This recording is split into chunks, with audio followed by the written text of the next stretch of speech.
remercier l'ensemble des participants à ces états généraux. C'est la première réunion qui est plus une réunion d'information et de recueil et de préparation des TDH.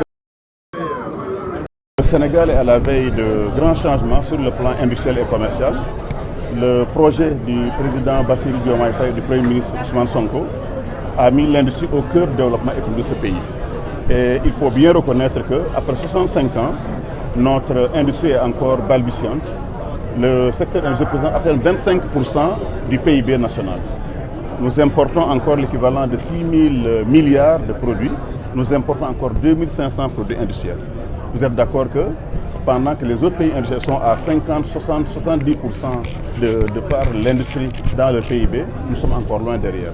C'est pour ça que nous sommes dit, sous la direction du chef de l'État et de notre gouvernement, qu'il est temps peut-être de faire, pas des assises, pas des conseils interministériels, mais les états généraux, où nous devons réfléchir d'abord sur les causes du sous-développement industriel du Sénégal, et surtout sur les solutions, comment faire pour, de façon inclusive, mettre maintenant une nouvelle feuille de route sur 25 ans sur ce que va être donc le développement industriel du Sénégal.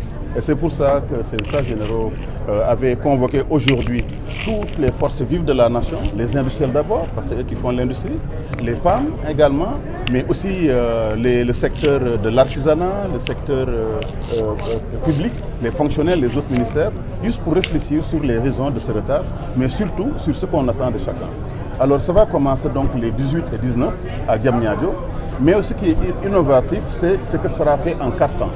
Le premier temps, c'est ce temps donc, des assises à Diamniadio.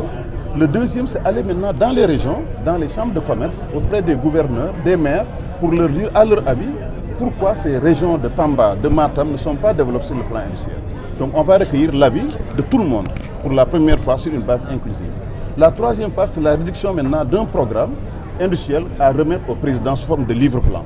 C'est le programme des 25 ans de développement industriel avec un plan sur 25 ans, mais aussi un plan quinquennal sur les 5 prochaines années. Qu'est-ce qu'on va faire? Nous voulons aménager 45 zones industrielles sur l'ensemble, chaque département du Sénégal, à travers ce que nous appelons le plan 8-14-45, c'est-à-dire on commence par les 8 régions du projet, on fait encore 14 autres départements et on arrive à 46 départements. Tout le Sénégal devrait être industrialisé. C'est ce travail-là qu'on veut faire, mais pas entre nous, on veut le faire avec le peuple sénégalais, avec les consommateurs, avec les associations. On veut pour la première, pendant 2 mois, attirer l'attention de tout le pays sur la nécessité d'industrialiser ce pays-là, et on l'a fait. On a commencé ce travail-là, on l'a fait à Sandiara, comme vous le savez là. Ça veut dire que c'est possible, et c'est la raison pour laquelle nous avons donc convoqué ces états généraux, qui vont se terminer le 14 et 15 novembre par ce qu'on appelle le groupe consultatif. Parce que tout le monde sait que c'est le financement qui est le nerf de la guerre. On sait qu'on a du mal à trouver des financements pour les industries, qu'elles soient dans la communication, dans l'agriculture, etc. L'industrie est transversale. Et ces 2 derniers jours nous permettront de convoquer tous les bailleurs de fonds du Sénégal, les 50 PTF, mais aussi les banques, les associations, les ONG, pour leur dire voilà où on peut mettre l'argent. Et c'est là où on va dire qu'on a besoin de 5 000 milliards, de 6 000 milliards de francs pour construire les zones industrielles. On a besoin de banques pour financer les jeunes, pour financer les femmes à créer leurs propres entreprises. Bref, nous sommes à la veille de grands changements dans ce pays. Justement, est-ce à dire c'est la révolution industrielle selon vous? Absolument. C'est un nouveau départ qui va être basé sur maintenant les besoins réels du Sénégal.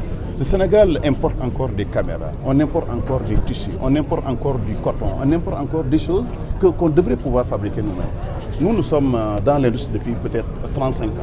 Et on a vu que ce pays peut fabriquer au moins sur ces 6 000 milliards de produits importés et ces 2 500 produits importés. Le Sénégal fabrique au moins 60 à 70% de ces produits. Donc on a déjà la position. Deuxièmement, il y a des entreprises fermées. On en a à peu près 200 à 300.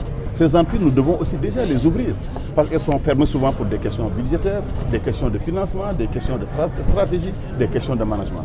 Donc vous voyez que c'est tout ce travail-là que nous sommes en train de faire et ce travail-là justement, on appelle tout le peuple sénégalais, les jeunes et les femmes à nous accompagner.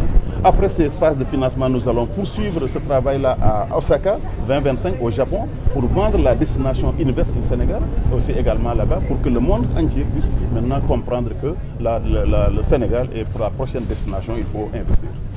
Voilà. voilà donc voilà kontaan trop ci ndaje bi ni mu demee tey li ñu doon